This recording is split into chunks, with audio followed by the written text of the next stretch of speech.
The Chronicles of the Unlikely Hero. It was an ordinary Tuesday afternoon when the familiar hum of the dishwasher provided the rhythmic backdrop to the Miller household.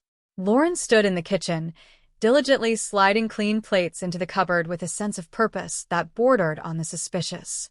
When her mother, Judy, walked into the room, Lauren did not miss the opportunity to point out her hard work. Hey. "Hi, Mom. What are you doing?" Lauren asked, though her actions made the answer obvious. Judy glanced at the open machine. "What's it look like?" "I'm emptying the dishwasher." Without being asked. "So, I don't want you to tell me. I never do anything around here." Judy smiled, leaning against the counter. "Did you run the dishwasher?"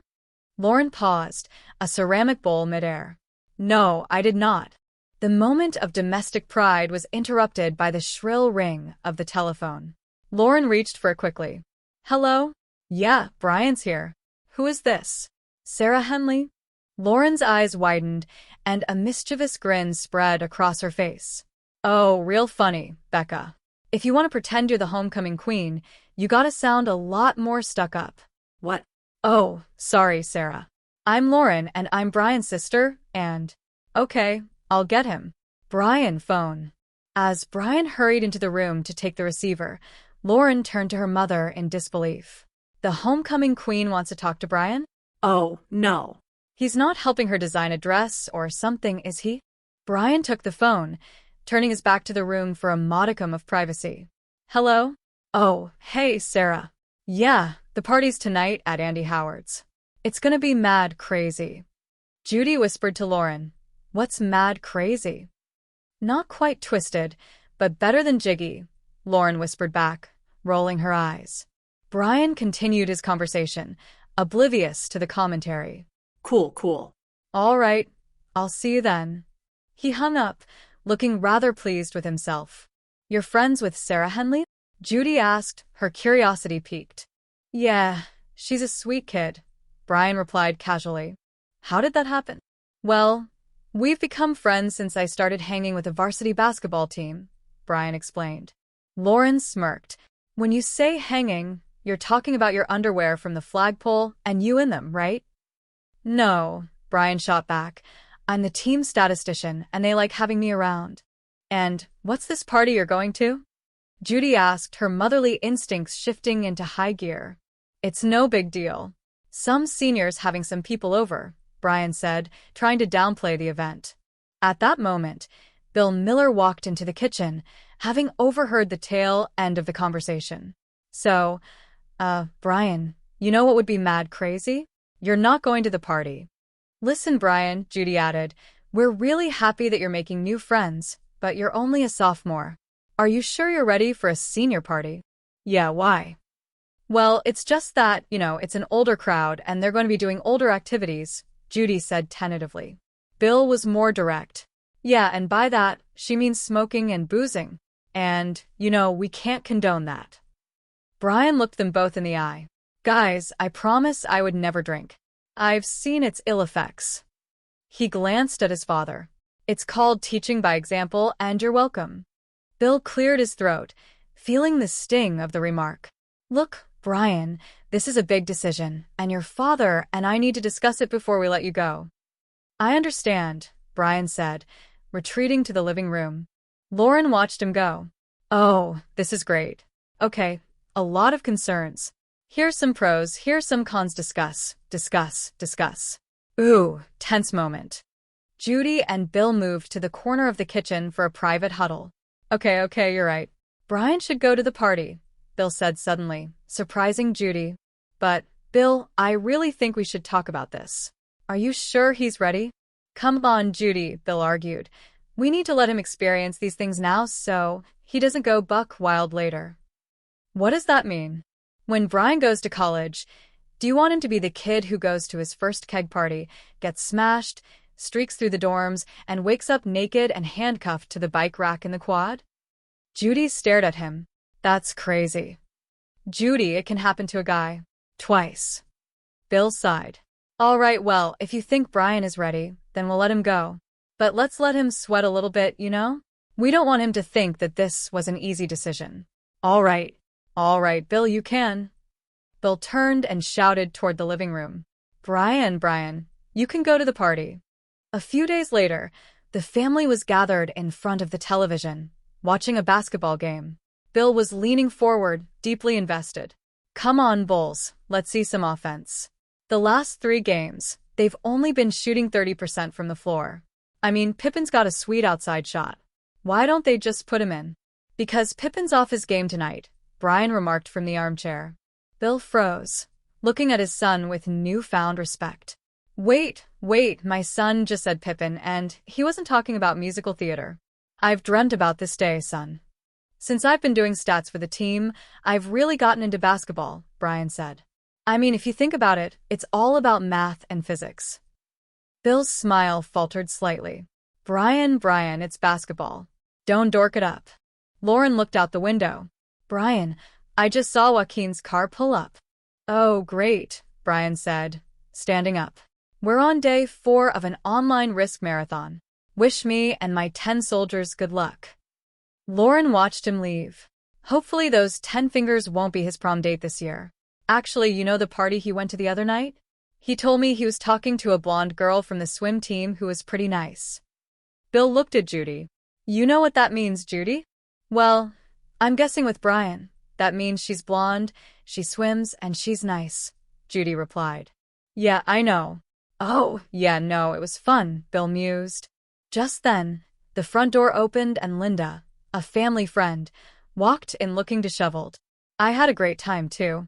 Yeah, I'll totally call you. Okay. She hung up her phone and sighed. You big freak.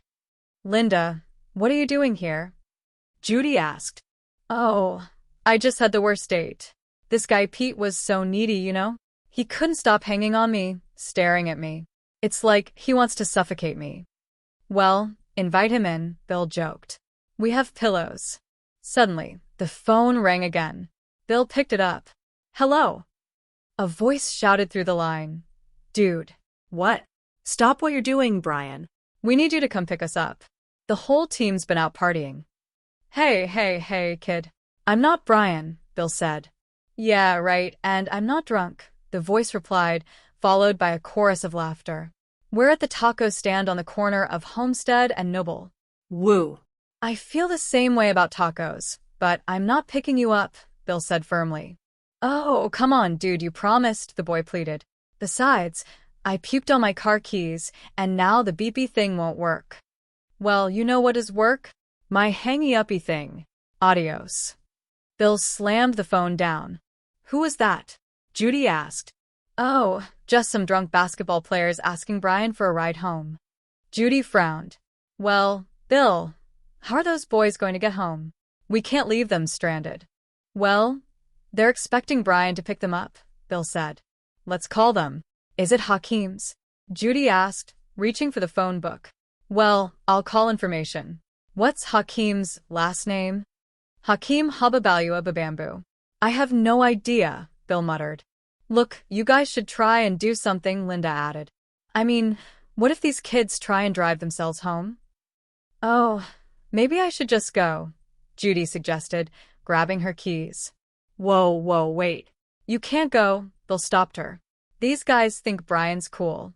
Can you imagine how it'll look when his mommy turns up to get him? Well, I won't tell them that I'm his mom, Judy insisted. I'll tell them I'm his cousin, his cool cousin, from California, named Heather. I'll go. These guys are high school athletes, Bill argued, taking the keys back. They'll feel more comfortable with one of their own. You can be Heather when I get back. By the way, Heather is blonde and anxious to learn. Bill arrived at the taco stand, pulling the family van up to the curb. A group of rowdy teenagers stumbled toward the vehicle. Here he is. Hey, guys. Hey, how long we been out? Brian got old and puffy. One of the boys slurred. Brian couldn't make it tonight. So he sent his dad? What a wuss, another added. No, Bill said quickly. I'm not his dad. I'm Brian's cousin. His dad's in Hawaii. Hawaii? Really? That's right. He lives there. Solves crime with his old Nam buddies. Wears short shorts and has a sweet mustache. They call him Magnum P.I. One of the boys squinted. Sounds like that show. Magnum PI. A little bit, Bill admitted. Hey, we're gonna have to give Jeeves hell on Monday for begging out on us, a tall boy said. Bill paused. I'm sorry. Did you just call Brian Jeeves? Yeah. That's his nickname. Actually, his nickname is Jeeves, our helper monkey. Why Jeeves? Bill asked, his voice tightening. Because he's our butler, dude. He does everything we tell him to. He's our designated driver. He goes on burger runs. He does our homework. Babysits my son. Bill felt a surge of anger. So, the only reason you hang out with Brian is so he can be your errand boy and chauffeur? It's not like we make him wear a little hat, the boy laughed. Dude, yeah, we do, remember? Bill pulled the van over at the next block. Sorry. I thought I saw a weasel. Well, my place is at the end of the block. Jeeves usually turns the motor off a few hours early, so my parents don't hear me sneaking in, the boy said. You got it, buddy, Bill replied. He waited until the boy was halfway to his porch before leaning out the window and screaming at the top of his lungs. Stuher, stuher, stuher, stuher. Attaboy. Drunkie. Hope you don't wake up your parents. That was classic. The boy froze in terror as lights began to flicker on in the surrounding houses. Bill turned to the remaining boys in the back. Wait, you're not going to do that at my house, are you? One asked nervously. No, Bill said with a grim smile. Okay, good. I'm 5 doors down. Oh, the house that used to have the mailbox in front. Used to. Hold on, boys, Bill said, flooring the accelerator. Back at the Miller house, Linda was still obsessing over her phone. Okay, I totally think you should give him a call, she said to an invisible friend on the line. No, we only went on 1 date. Okay, call him. Bye. Judy walked in. What was that about?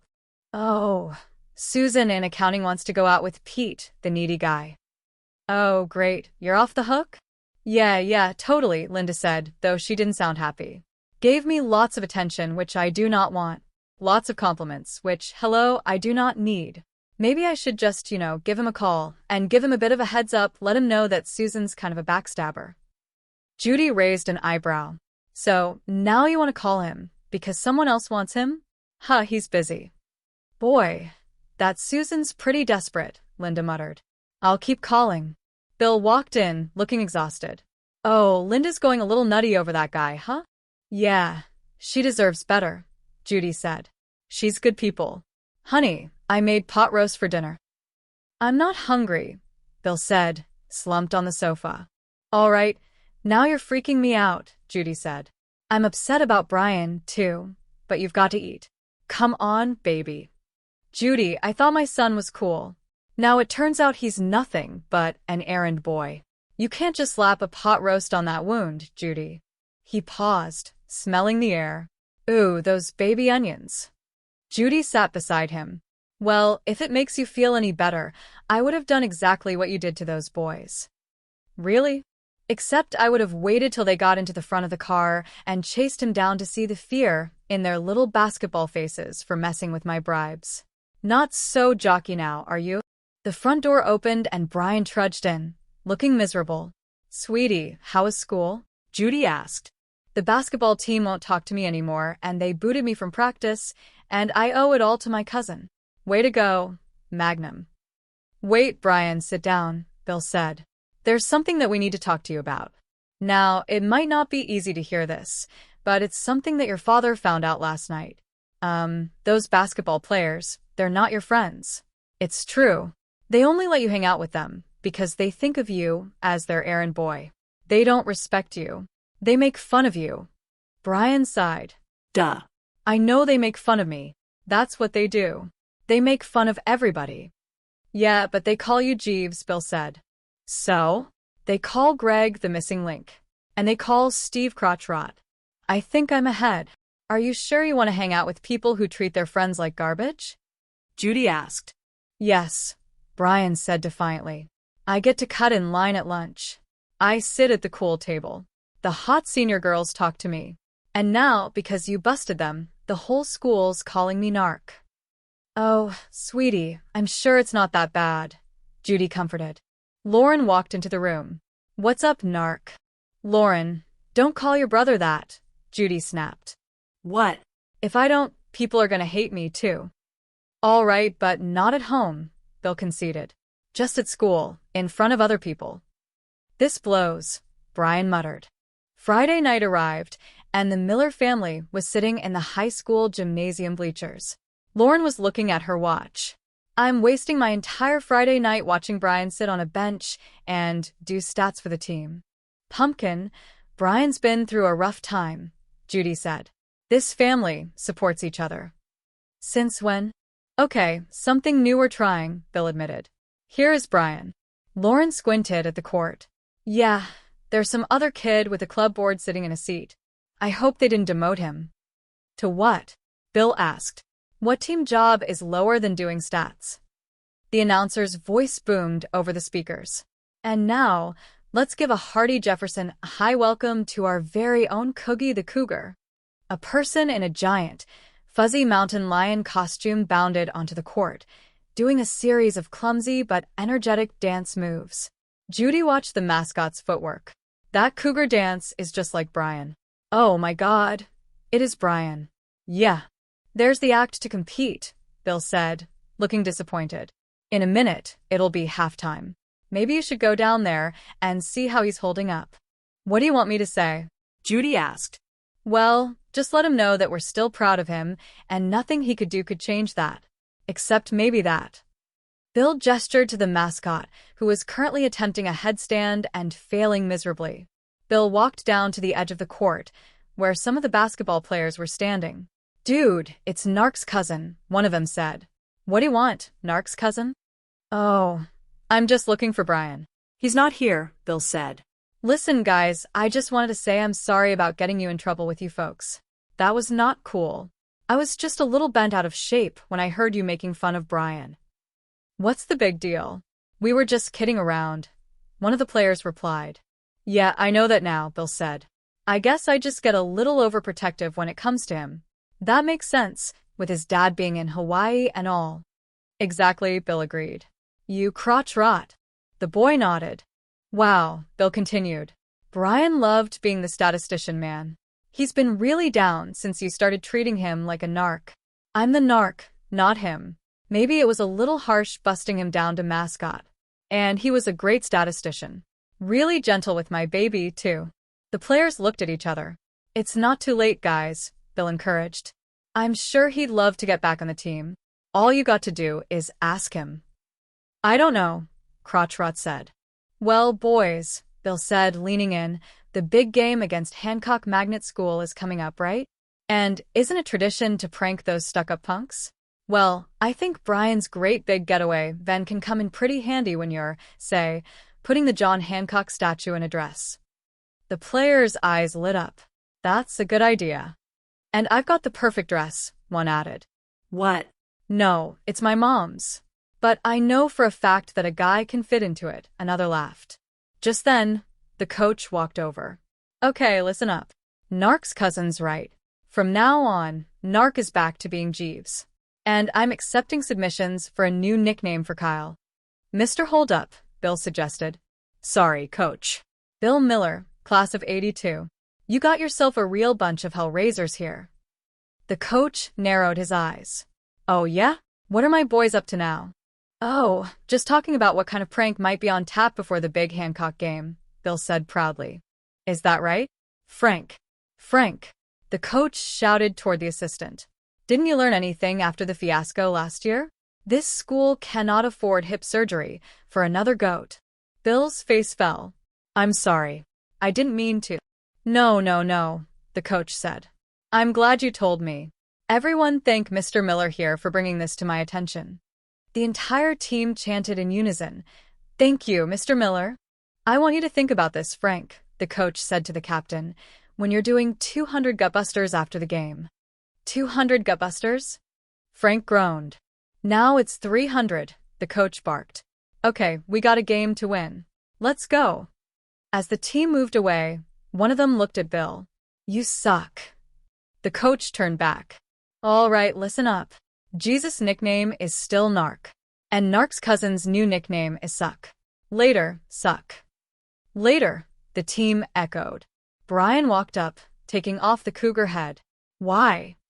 Brian, I was just trying to help. Are you mad? Bill asked. Yes. That you're smiling. Just go.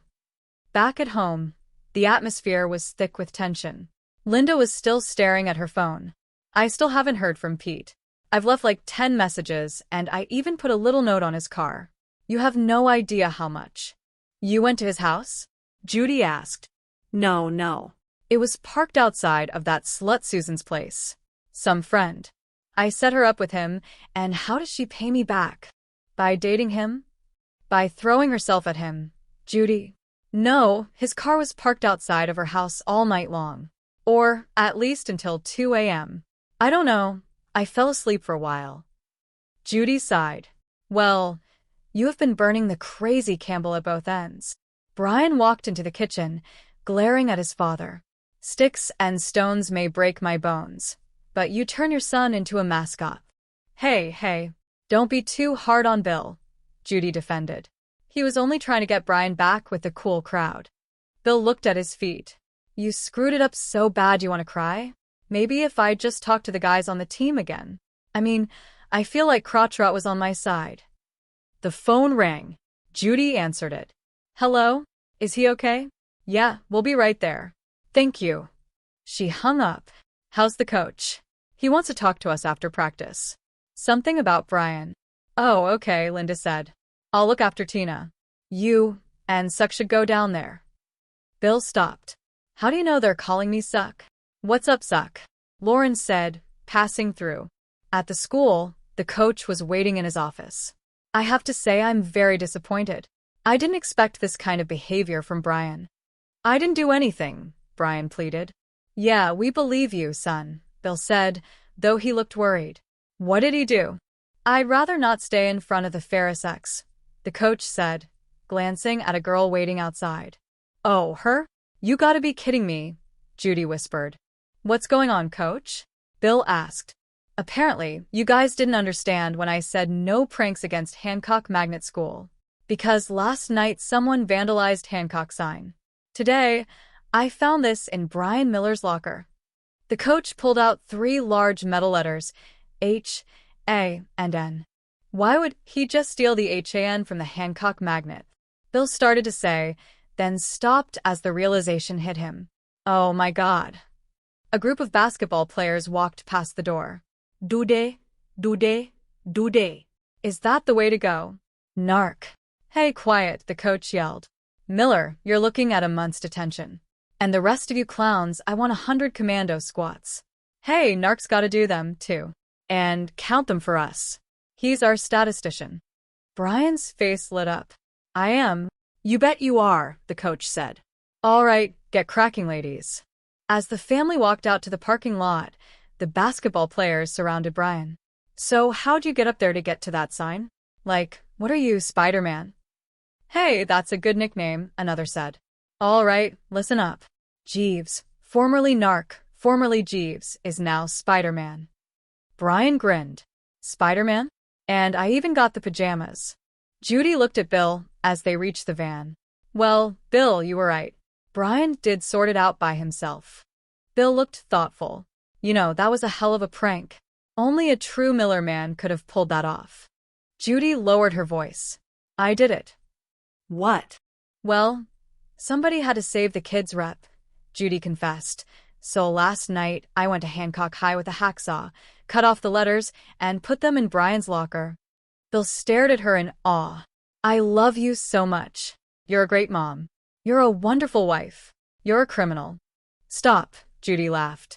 It's just a misdemeanor. Bill looked in the back of the van and saw the cougar costume. What are you doing with that? The new mascot's gonna come by today and pick it up, Judy said. Suddenly, a muffled voice came from inside the costume. Dad. Bill and Judy froze. Brian's head popped out from the cougar's neck. You just couldn't resist, could you? Now it's stuck, isn't it? I'm sorry, Bill whispered, as the family burst into laughter, driving home under the warm glow of the streetlights.